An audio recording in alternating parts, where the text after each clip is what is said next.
गोपीनाथ का जिसने इतिहास बनाया है। अभिनंदन उस कलाकार का जिसने युग को दिखलाया है। अभिनंदन उस प्रभु बुद्ध का जिसने तप का विश्व जलाया। अभिनंदन उस अक्षर तप का जिसने अवसर बख्शाया है, जिसने अवसर बख्शाया। हमारा भारत देश ऋषि मुनियों की धरती है, जहाँ के वायुमंडल में भी ऋषि मुनियों के अध्यात्ममय स्वर गुंजायमान हो रहे हैं।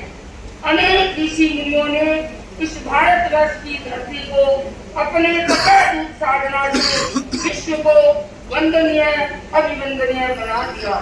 इस ऋषि मुनियों की परंपरा में जैन परंपरा के 24 तीर्थंकरों में सर्वप्रथम भगवान ऋषभ हुए, जिनकी गौरवमय गाथा अक्षय तृतीया के रूप में हम सदियों से गा रहे हैं। आज उन्हीं भगवान ऋषभ की व उनके साथ पांच दीक्षित होने वाले उनके पारिवारिक जन की जीवन गाथा उनके शब्दों में मुखौटा पहनाकर आपके सामने प्रस्तुत कर रहे हैं। मैं हूँ माता मरुदेवा। मुझे प्रथम राजा, प्रथम तीर्थंकर भगवान ऋषभ की माता एवं असर्पणी काल के अंतिम 15वें दिन कुल का नाभिराज की धर्म पत्नी व प्रथम चक्रवर्ती भरत की दादी माँ बनने का सौभाग्य मिला। मैं इस असर्पणी काल की प्रथम मोक्षगामिनी महिला हूँ। मैंने 1 करोड़ वर्ष पूर्व का आयुष्य पाया, जिसमें 65,000 पीढ़ियां मैंने अपनी आंखों से देखी। मुझे कभी वृद्धावस्था नहीं आई, मेरा एक भी बाल सफेद नहीं हुआ, सदैव मैं युवा अवस्था में रही। मैंने कभी अपने सामने किसी भी कौटुंबिक पुरुष की मृत्यु नहीं देखी। मेरे पुण्य गुण इतने प्रबल थे कि मैंने अपने लंबे जीवन काल में कभी रोग, शोक, दुख, ताप, संताप नहीं देखा। जब मेरा पुत्र ऋषभ 63 लाख पूरे वर्ष तक राज्य करके संसार को त्याग करके अभिनिष्ठ में नहाता है, उस वक्त मेरे जीवन में जरूर रिक्तता का अनुभव हुआ। अनेक बार मैंने अपने पौत्र भरत को, जो चक्रवर्ती बना हुआ था, कहा कि बेटा मुझे अपने बेटे ऋषभ के दर्शन कराओ। जब उसे इस बात का पता चला कि ऋषभ नाथ भगवान को केवल ज्ञान की प्राप्त हो गई, तो मुझे हाथी के होने पर बिठाकर ले चला। जो ही मैंने भगवान ऋषभ की वो महिमा देखी, मेरा मोह भंग हुआ और मुझे केवल ज्ञान की उपलब्धि हो गई और तत्काल ही मैं मोक्ष प्राप्त कर गई। मैं ही एक ऐसी महिला थी जो बिना साधु वेश धारण किए मोक्ष को मैंने प्राप्त किया। मैं हूँ भगवान ऋषभ की प्रथम पुत्री ब्राह्मणी। मुझे केवल राजा ऋषभ की पुत्री होने का सौभाग्य ही नहीं मिला, अभी तो उन्हें तीर्थंकर काल में दीक्षित होने का व प्रथम चतुर्मा बनने का भी सौभाग्य मिला। युग का अंत समय और कल युग के प्रथम काल के तीसरे आर्य के अंतिम समय में जब मेरा इस धरती पर अवतरण हुआ, उस समय कल्प वृक्ष से होने वाली आपूर्ति बंद हो गई। राजा ऋषभ ने मुझे सबसे पहले 64 कलाओं के साथ 18 विधियों का ज्ञान दिया। आज भी मैं दिव्य गामी के नाम से पूरे भारतवर्ष में प्रसिद्ध हूँ। भगवान ऋषभ की छत्र छाया में साधना करके मैंने सत्यम शिवम सुंदर की साधना कर मोक्ष श्री का वर्णन किया। मैं हूँ राजा ऋषभ की दूसरी पुत्री सुंदरी। मुझे 64 कलाएं सीखने का सौभाग्य मिला। मैं केवल तन से ही सुंदर नहीं थी, अपितु मन व आत्मा से सुंदर बनने के लिए मैंने अथक परिश्रम किया। मेरे मन में उत्कृष्ट वैराग्य जगा, परंतु भाई भरत का मेरे शरीर पर आसक्त होने के कारण मुझे दीक्षा की अनुमति नहीं मिली, परंतु मेरे भाई भरत की आयुशाला में चक्र उत्पन्न होने के पश्चात जब भरत भाई ने सत्खंड विजय के लिए प्रस्थान किया, तब मैंने शरीर के प्रति अनासक्त बनकर आंदोलन तक शुरू किया। 7,000 वर्षों तक करने से मेरा शरीर कृष्ण हो गया। जब भाई भरत दिग्विजय से लौटा तो मुझे पहचाना ही नहीं। कृष्ण शरीर का यह रूप देख मुझे भरत भाई ने दीक्षित होने की आज्ञा दी और मैंने अपने तपस्या साधना से मोक्ष गति को प्राप्त किया।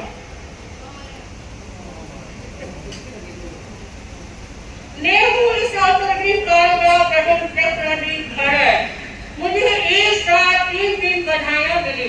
भगवान ईश्वर को पूरी के सकल दुख नामक उपक्रम में केवल ध्यान की प्राप्ति हुई। दूसरी बधाई मिली तो प्रयत्न की प्राप्ति और तीसरी बधाई मिली मुझे उच्च रत्न की प्राप्ति। एक तीनों बधाइयां सुनकर मेरा रोम रोम नाच उठा।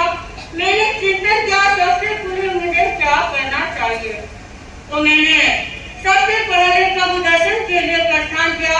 शादी नाव को लेकर के हाथी के होने पर बैठे बैठे कि पता चला भगवान ईश्वर के सौरभ में निकट पहुंचते ही कि माता मरु मेरा सिंह था। भगवान ईश्वर ने दूर से ही कहा भगवती माता मरु सिंह था। जब एक दर्शन हो गए भगवान ईश्वर के, तो भरत ने सोचा कि अब मुझे क्या, तो उसने समस्या से आगे भी पूजा रत्न की पूजा की और करने का अधिपति बनकर के सर्वगति बना।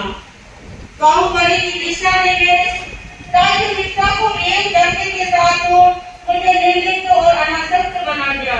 इसके पश्चात मैंने अनासक्त रूप से राज्य का संचालन किया और एक दिन अर्चा नामक महल में बैठ कर भी मैंने शरीर की अनुपेक्षा करते करते मुझे केवल ध्यान प्राप्त हो गया।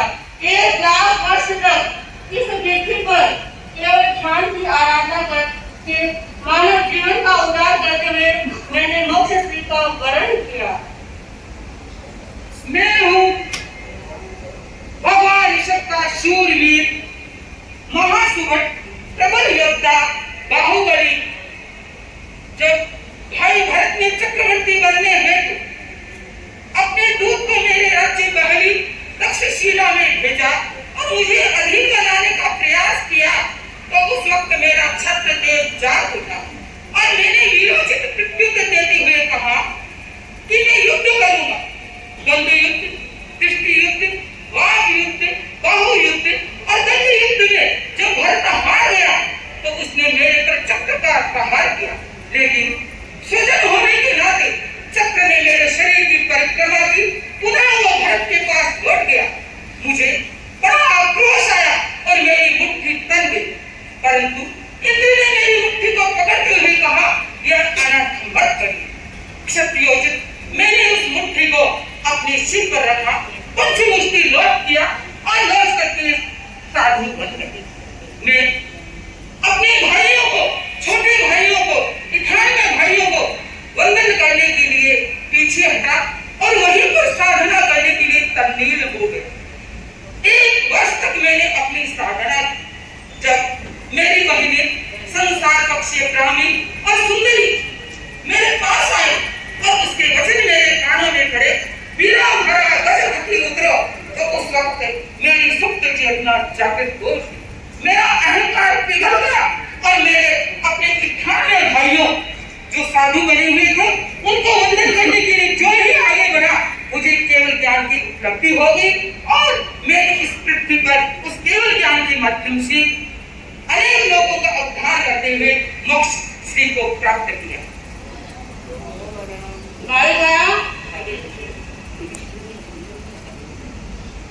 आप सबको पता है आचार्य श्री महासमुद्री की विधि की शिक्षा।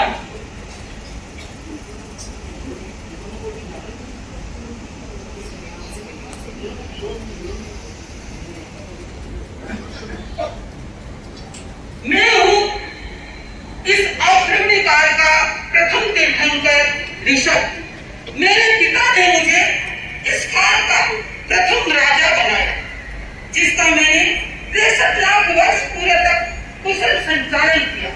मेरे अतिशय अवधि ज्ञान से मैंने संपूर्ण मानव जाति के लिए असीम मसीह विषय का प्रवर्तन करके संसार का मार्गदर्शन किया।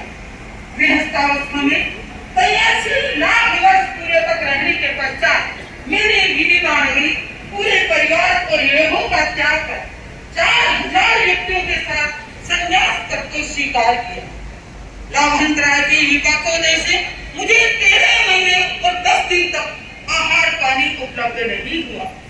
मेरे संसार पक्षीय प्रपत्र श्रेयस कुमार के हाथों अक्षय तृतीया, जो वैशाख शुक्ल तृतीया मानी जाती है, उस दिन मुझे इक्षु रस्सी पालना करने का सौभाग्य मिला और इसी इक्षु के दान से वैशाख शुक्ल तृतीया का दिन अक्षय अमर हो गया, जिसे अक्षय तृतीया का रूप देकर के 1 वर्ष से अधिक तपस्या को लक्ष्य मान करके मेरी आज सैकड़ों लोग वर्षे तक का पालना करते हैं। वर्षे तक का पालना करके महानिर्जरा करके मोक्ष श्री को प्राप्त करते हैं।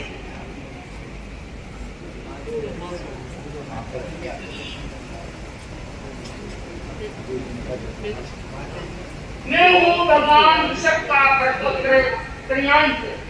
आज मैं अपने आप को परम सौभाग्यशाली मानता हूँ, जिससे मुझे आज के दिन मेरे परदादा भगवान ऋषभ को 13 महीने 10 दिन की तपस्या का 108 फलों से मुझे पालना करने का परम सौभाग्य मिला। मेरे पिता सत्य कुल के संस्थापक बाहुबली के बड़े पुत्र हस्तिनापुर के राजा सोमयज्ञ थे। एक बार वैशाख शुक्ल तृतीया के पहली रात मुझे स्वप्न आया कि मानो मैं मेरू पर्वत को सींच रहा हूँ। अचानक मैं जागृत हुआ और सोचने लगा इस स्वप्न का क्या अर्थ हो सकता है। सूर्योदय के बाद मैनों के झरोखे में देखा स्वप्न के बारे में चिंतन कर रहा था कि मैंने ऐसा कोई चेहरा पहले भी देखा है। ऐसे मैंने देखा आदिनाथ बाबा अनाथ देशों में विचरण करते करते हस्तिनापुर में प्रवेश किया। अनेकों लोग अनेक प्रकार की वस्तुओं को लेकर बाबा को मनवार करते हैं, पर बाबा मौन रहते हैं। मौन के साथ में आगे बढ़ते रहे। बाबा को देख मेरी एकाग्रता बढ़ी और सोचा ऐसा रूप मैंने कहीं देखा है। भावों की एकाग्रता बढ़ी और मुझे जाति स्मृति ज्ञान हो गया। मैंने ज्ञान से साधुचर्या को देखा तो तत्काल दौड़ करके भगवान के पास गया और प्रार्थना की, प्रभु मुझे सुपत्र दान देने का एक दुर्लभ अवसर मिला है। आज मुझे तारो मुझे संसार समुद्र से तारो। भगवान ने मेरी भावना को देख करके मेरे घर पधारे और मेरे हाथों से इक्षु से पालना किया। यह पालना करके पहले प्रथम दानी मुझे बनने का सौभाग्य प्रदान हुआ। मैं धन्य हूँ, कृतज्ञ हूँ। ऐसे परदादा मेरे हाथों से दान लेकर के मुझे प्रथम दानी बनाए। ओम अरम। उसी दान के साथ में अक्षय तृतीया का यह पावन जो दिन मनाया जाता है, उसी दिन का हमें देखने को दृश्य मिलता है। तो आज हम परम सौभाग्यशाली है कि हमें ऐसा दृश्य देखने को मिल रहा है। भाई बहनों, मैं आपको बताना चाहूंगी कि आज का यह दृश्य हमें अपने आप को गदगद करने का दृश्य है, क्योंकि जब प्रातः काल हुआ तत्काल साधी श्री अनिमा श्री जी और उनके दाया माया हाथ साधी सुधा प्रभा जी और मैत्री प्रभा जी समर्थ शादी तत्काल वहां आए और गीत गाना शुरू किया। और आप देखें उस समय जो दृश्य देखने वाले थे वो जान सकते हैं कि पालना कैसे कराया जाता है। साधी श्री जी ने अपने हाथों से वो गन्ने का जूस लेकर के एक साधी श्री जी को अपने हाथों से पालना करवाया। हम अपने आप को सौभाग्यशाली मानते हैं। भाई बहनों, आज मैं याद करती हूँ मेरे संतान यहाँ 2 बहनें साथी जी साध्वी श्री संगीता जी मास्टर जी, साध्वी श्री सुमन प्रभा जी मास्टर जी, साध्वी श्री संगीता जी मास्टर जी जो मेरे बहन महाराज है, वो भिन्न समाचारी भी है, लेकिन साध्वी सुमन प्रभा जी मास्टर जी वो बहन महाराज उनकी बहुत इच्छा थी कि पाना के समय हम भी रहे, लेकिन जानते हैं कि वृद्ध साध्वी श्री जी साथ में अस्वस्थ है, आ नहीं सकते। लेकिन मैं आज के दिन उनको याद करती हूँ कि मेरी संसार पक्षी दोनों बहनें हमारे से दूर है, लेकिन जो बड़ी बहन हमारे सामने बैठे हैं ये दोनों सबको बुला दिया, ऐसा पालना कर करके हम सौभाग्यशाली हैं। और देखिए जब हमने यहाँ दिल्ली का हमारा एक बात कहना चाहूंगी कि जब पूज्य प्रवर ने साध्वी श्री अनिमा सिंह जी का मध्य प्रदेश की ओर प्रस्थान कराने का आदेश आया था और साध्वी श्री जी को राजस्थान का आदेश आया था, दोनों का अलग अलग दिशा, लेकिन मन में था। और इसमें मैं कह सकती हूँ हमारे सभा के अध्यक्ष दिल्ली सभा के भाई शुक्राज जी और पारिवारिक चंद और यहाँ सभा के अध्यक्ष पन्नालाल जी, आनंद जी, पवन जी आदि अनेक परिवार जी बताओ आदि अनेक ऐसे इनकी भावना और सबकी भावना देख करके पूज्य प्रवर से आदेश लेकर के आए और साध्वी श्री जी अनिमा श्री जी का और साध्वी संगीत श्री जी का दिल्ली चातुर्मास करवाया।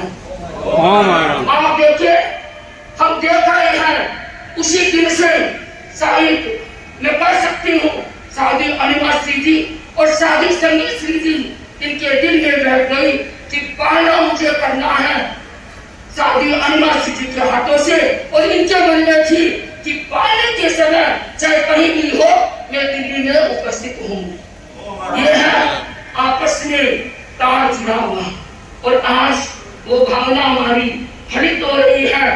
और भाई बहनों हम गदगद है ऐसे साध्वी श्री जी को पाकर, साध्वी अनिमा श्री जी, लेकिन इनका पूरा ग्रुप मैं तो कहती हूँ ये इतने फुर्तीले हैं, हमें तो कुछ कर नहीं देते, पता नहीं चलता कि कहां से कहां पहुंच जाती है।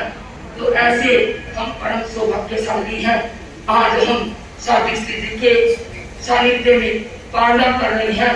और मैं साध्वी श्री जी से कहना चाहूंगी, साध्वी श्री जी हमारी इच्छा है और हमें संदेश भी मिल गया पूज्य प्रवर का, साध्वी प्रमुखा श्री जी का ये संदेश हमारे लिए छत्र है, भाई बहनों पत्र नहीं छत्र है, और इस छत्र की शिक्षा से ही हम अपनी साधना में आगे बढ़ रहे हैं।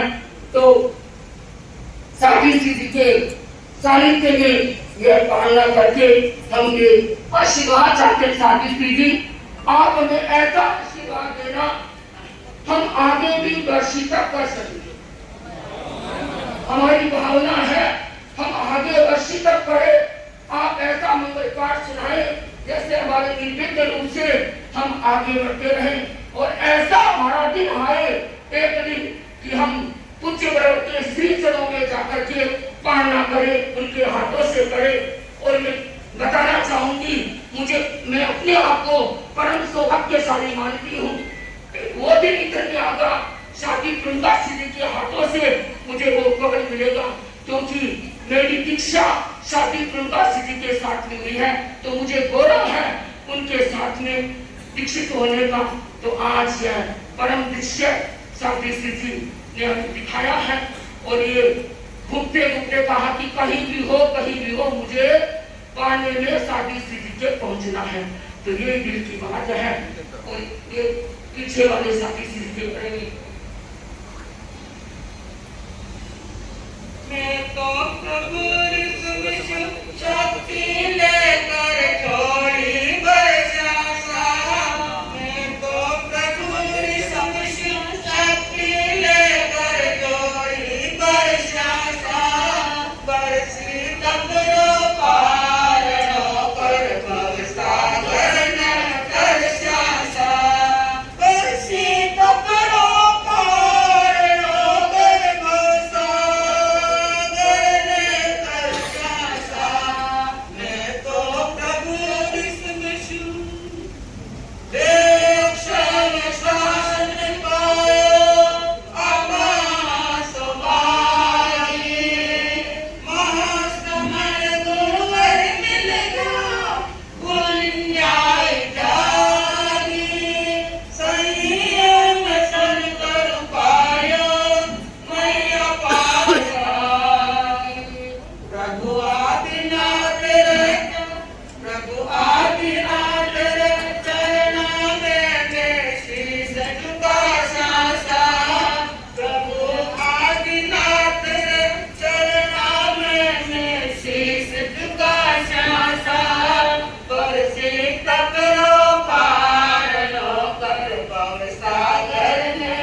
अभी यूं लग रहा था कि हम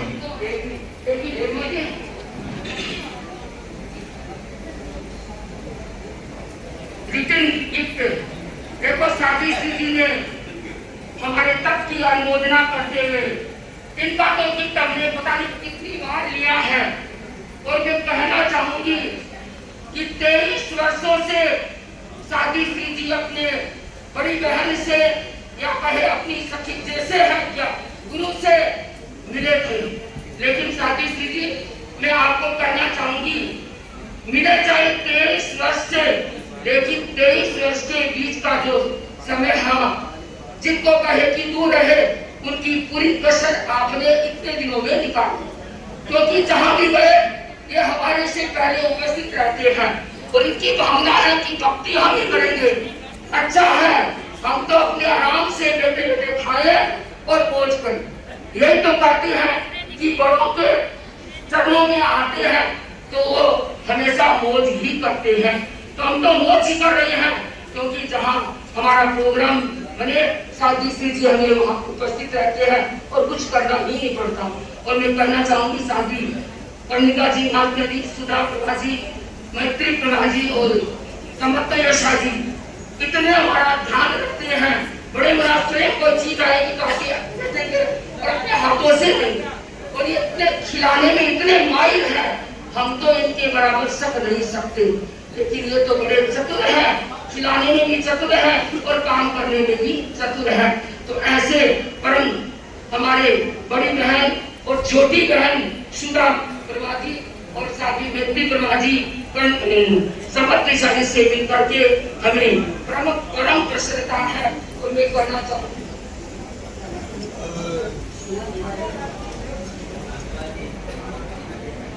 ये साथी जी ने विशेष रूप से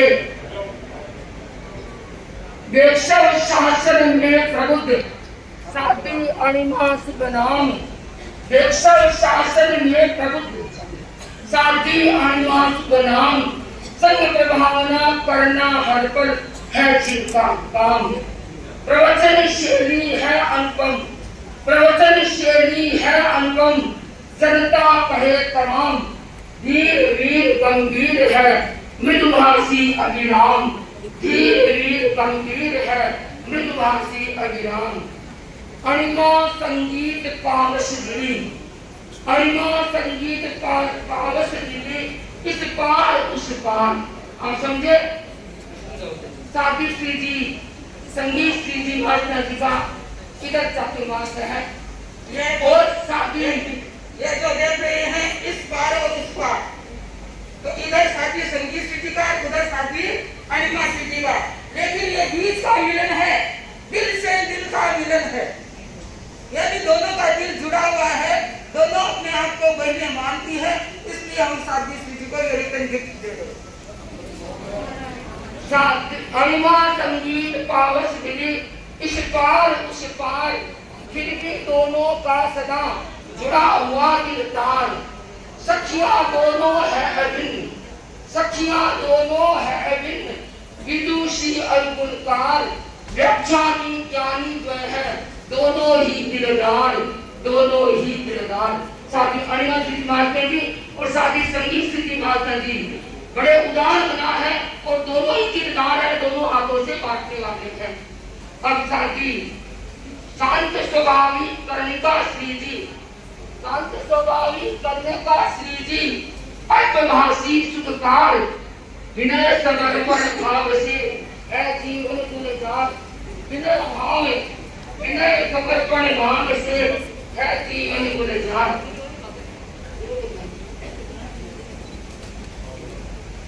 सुधा प्रवाह नव गीतों में अब देखते ना, और हम आए तब से लेकर आज तक पता नहीं कितने गीत बनाए और कितने गीत गाए, जहां जाए वही गीतों से स्वागत, कोई 10-12 गीत तो पक्के बना लिए होंगे। सुधा प्रवाह नव गीतों में गाए मधुरी तान, सुपर कंप्यूटर समान तब मस्तिष्क है गतिमान, सुपर कंप्यूटर समान तब मस्तिष्क है गतिमान।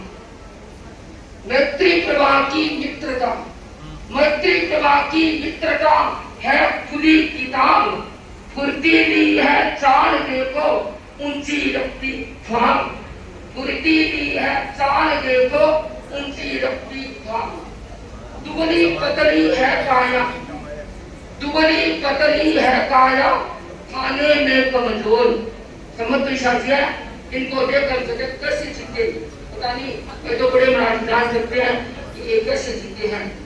दुबली पतली है काया, खाने में कमजोर, कोकिल कंठा मधुरिम गीत गाए अति सजोर, कोकिल कंठा मधुरिम गीत गाए अति सजोर, गीत गाए अति सजोर। तो ऐसे सिंगारे को पाकर हमने अपने आप को धन्यता की अनुभूति कर ली है। आज दृश्य हमें से में देखने को मिला है। एक और बात करना चाहूंगी कि हमारा साहित्य साथी श्री जी ने सब जगह परिभ्रमण क्षेत्र में किया है, लेकिन बताना चाहूंगी कि जिस क्षेत्र में जिस भवन में शादी सीधी चातुर्मास किया है, आज तक का साहित्य मेरी स्मृति में जहां तक है रिकॉर्ड है कि चातुर्मास के भवन में कभी इन्होंने एक रात भी प्रवास नहीं किया। ये पहला है दिल्ली का चातुर्मास जो इस चातुर्मास के भवन में साध्वी श्री जी विराज रही है। तो ये दिल्ली का परम सौभाग्य है।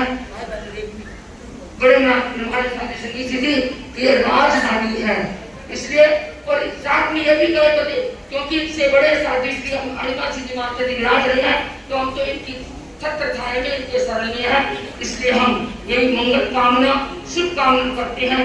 साध्वी श्री जी आपका चातुर्मास सवाया से सवाया हो और हमारे साथी संगीत जी का चातुर्मास भी सवाया से सवाया हो, ऐसी मंगल कामना शुभ कामना। ओम अर्घम ओम।